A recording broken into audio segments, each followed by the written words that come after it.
rūpeṇa tu vinirmuktaṃ yadi syād rūpa-kāraṇaṃ akāryakaṃ kāraṇaṃ syād nāsty akāryaṃ kāraṇaṃ.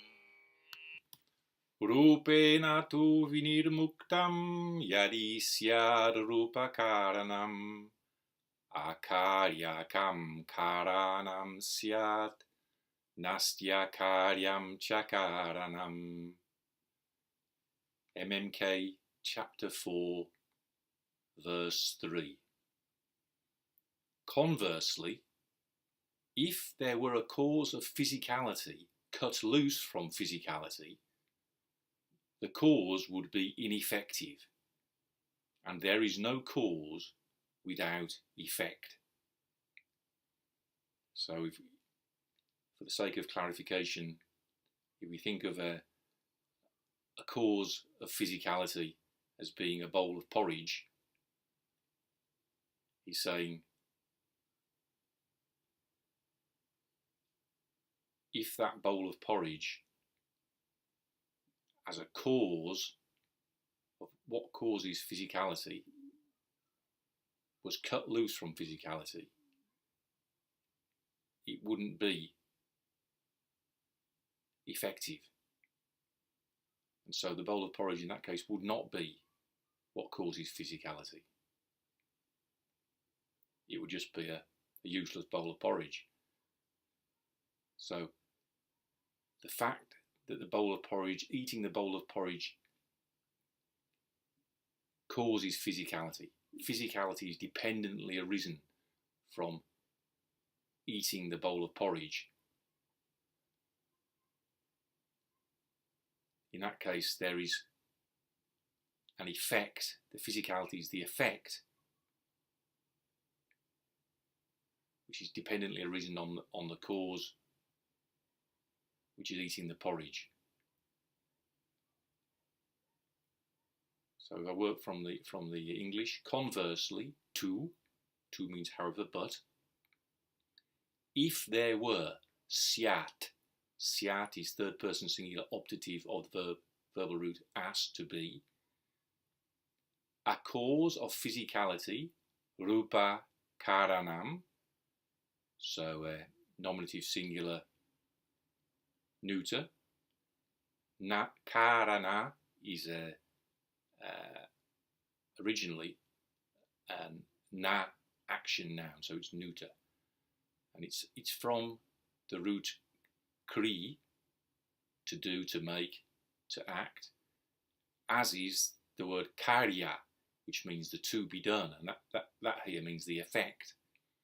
But something is a little bit lost in translation from translating kāraṇa as cause and karya as effect, because with cause and effect we're losing the karmic connotation. So one option would be to translate kāraṇa as karmic cause and karya as karmic effect. So for example, there's a bowl of porridge is a cause, and eating a bowl of porridge is more of a karmic cause. So the word kāraṇa, rūpa-kāraṇam, to me it's more suggestive of eating a bowl of porridge than the bowl of porridge itself. So again from the English, conversely, to, if there were, yadi, if there were, syād, a cause of physicality, rūpa-kāraṇam, cut loose from physicality, rūpeṇa vinirmuktaṃ. So vinirmuktaṃ is nominative singular neuter, agreeing with rūpa-kāraṇam, the cause of physicality. And vinirmuktaṃ takes the instrumental, so rūpeṇa is instrumental singular of rūpa, physicality. So rūpeṇa vinirmuktaṃ, cut loose from physicality. So vinirmuktaṃ I think means the same as nirmuktaṃ. The addition of the V can be safely ignored, or it can be taken as somewhat emphatic. But I think the main reason it's there is to bring the number of syllables in the pada to 8. So rūpeṇa tu vinirmuktaṃ. So working from the English again. Conversely, to, if, yadi, there were, syād, a cause of physicality, rūpa-kāraṇam, cut loose from physicality, rūpeṇa vinirmuktaṃ. So if there was eating of porridge as a cause of physicality, cut loose from physicality, in that case, the cause would be ineffective. Kāraṇaṃ, the cause, akāryakaṃ, ineffective. So akāryakaṃ is kārya, the to be done, the effect. Ka is an affix to make it adjectival. A, negative. So akāryakaṃ, ineffective. Akāryakaṃ kāraṇaṃ syād. Syād again means it would be. Akāryakaṃ kāraṇaṃ syād. The cause, kāraṇaṃ, would be syād, ineffective. Akāryakaṃ. So the eating the bowl of porridge as a cause, if it didn't result in physicality on the part of the eater of the bowl of porridge, then that eating the bowl of porridge as a cause would be ineffective. And there is no cause without effect. And cha, there is, nāsty, cause, kāraṇaṃ, without effect, akāryaṃ.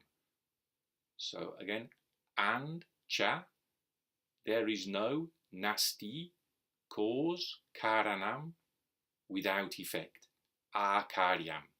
Nāstya akāryaṃ cha kāraṇaṃ. So nāsty akāryaṃ is nāstya akāryaṃ. Nāstya akāryaṃ cha kāraṇaṃ. And there is no cause without effect. So this kind of gels with verse 5 of chapter 3, where he says, we should rest assured that by means of just looking, the looker is communicated in full. We needn't worry about the results of our efforts. In other words, we needn't worry about the effect. If we make a good job of eating the bowl of porridge, it's going to, as a cause of physicality, the effect is going to be physicality. We needn't worry about it. And so if I relate it to rugby, you see more and more people have become better and better at doing rugby place kicks over the years I've been watching rugby.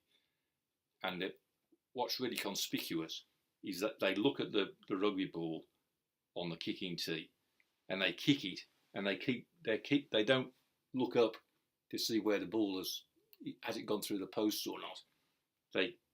They keep focused on what the spot that matters, which is where the ball, the foot hits the ball and carries on the follow through, and they're still looking the place they needed to look.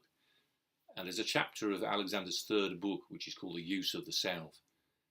The chapter is titled The Golfer Who Couldn't Keep His Eyes on the Ball. So Alexander observed that people with bad coordination, they tend to hit the golf shot, and before they finish following through, they can't wait to see where the ball has gone. And the golf coach will say, keep your eyes on the ball, keep your eyes on the ball. But that's end gaining. That's telling the golf player what end you want him to gain, which is keep your eye on the ball, without attending to the processes, the wrong feeling and the wrong coordination. And so Alexander argued that just as Imre used his hands to give me a sense of going in the right direction. A teacher who really understands the situation will help the golfer re-educate himself on a general basis. So it's no good just saying, you know, do a better job of gaining the end. You have to look at the mechanics. Another example, back in 1982, I did a TEFL course, Teaching English as a Foreign Language. And one of the things we were told on there is don't rabbit. And don't rabbit means, it comes from a story where one of the young trainee teachers was confronted with a Japanese girl who tried to say rabbit would say labbit, labbit. And the teacher was sort of, with the best of intentions, would say to her, rabbit, rabbit, labbit, labbit, rabbit, labbit. Because she was doing her best, but she couldn't hear the difference between L and R. So what he needed to do was to play a game we call minimal pairs, where, you know, she has to say, is it labbit 1 or rabbit 2? Is it glass number 1 or grass 2? By playing that game, the ears get attuned, then they can hear the difference, then they can pronounce the difference, and you can use techniques like saying that's labbit with your tongue against the back of the teeth, labbit, or rabbit when you're just not touching or very gently touching the roof of the mouth. So there's ways and means of coordinating the processes that'll produce the result. And then if you do a good job of that, you don't need to worry about the result. There's somehow analogous with that. What he's saying, nāsty akāryaṃ, nāsty akāryaṃ ca kāraṇaṃ. There is no cause without effect. See, again, if you don't explore it, what it really means, you're just making some sort of dry philosophical, you know, it's like Wittgenstein or something. But if you explore it on the basis of struggling with physicality, then it takes on real practical meaning. There is no cause without effect. Nāsty akāryaṃ ca kāraṇaṃ. If you look at Johnny Wilkinson in his heyday, you know, taking the Rugby World Cup, and there's so much pressure on him, taking his time to hit the place kicks, absolutely able to keep his eye on the ball, because he knows if his action is the cause of the ball going through the post, he needn't look at the post. He just has to do a good strike, and absolutely as sure as night follows day, the ball's going to go through the middle. Nāsty akāryaṃ, nāsty akāryaṃ ca kāraṇaṃ. There is no cause without effect. Rūpeṇa tu vinirmuktaṃ, yadi syād rūpa-kāraṇam. Akāryakaṃ kāraṇaṃ syād, nāsty akāryaṃ ca kāraṇaṃ. Conversely, if there were a cause of physicality cut loose from physicality, the cause would be ineffective. So conversely, if there were a cause of physicality cut loose from physicality, the cause would be ineffective, and there is no cause without effect. So the previous verses are saying there is no physicality without the cause of physicality. Okay, so there's no energy to project your voice if you haven't eaten your morning porridge. There is no physicality cut loose from, separated from a cause of physicality. And this is putting it the other way around. If there is, so he's saying there's no cause of physicality separated from, cut loose from physicality. The two things are both available to be explored in practice by eating porridge or whacking a ball, whether it's in golf or place kicking in rugby, or even playing darts. Although with darts, you are looking at the target as you throw the dart, but the same principle applies, as explored, for example, in Zen in the Art of Archery, which is one of the first books that inspired me to get interested in Zen and the martial arts.